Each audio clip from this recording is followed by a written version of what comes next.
د شیخ مندار کلي مبارک شمال ته راځي زه یم رنځوره یم څه در باندې په کور کې شایله د اجګر مې ساه مې دري یو من د خدای دغه راسره وکړي چې موږ یې دوا راکړي دی لعنت شنیان کوم چې دا دلته سره مې د ووایي پادري هلته مې نور دي څه مو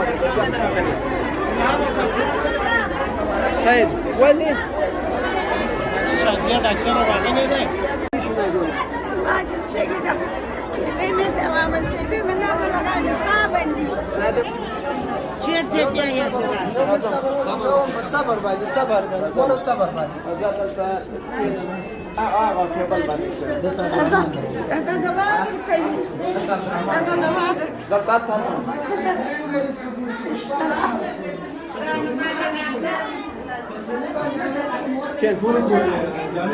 نور بند بند سماته ماته ناسته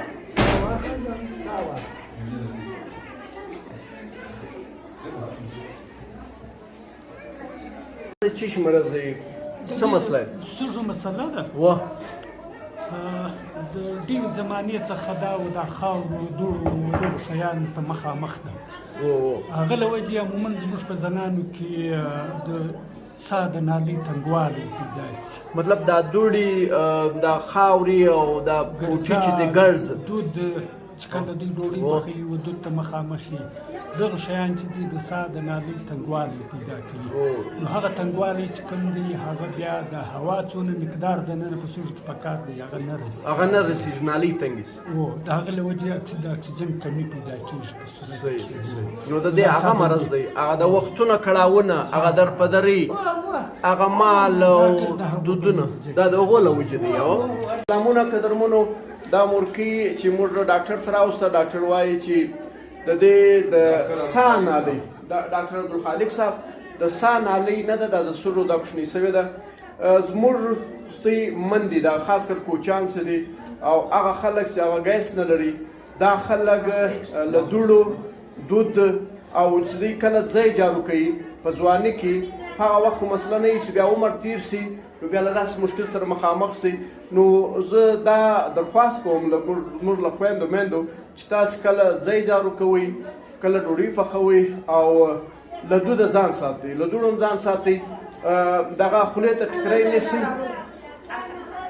ټکری نیسئ یا بل دغسې ماسک اچوئ د دوړو په وخت کې د دود په وخت کې نو ستاسې آخري عمر به بیا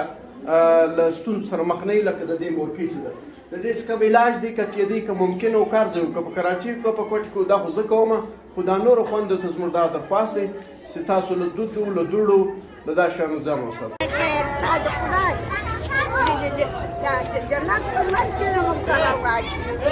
نو دغه ته چې تا د جای جارو کول ژوند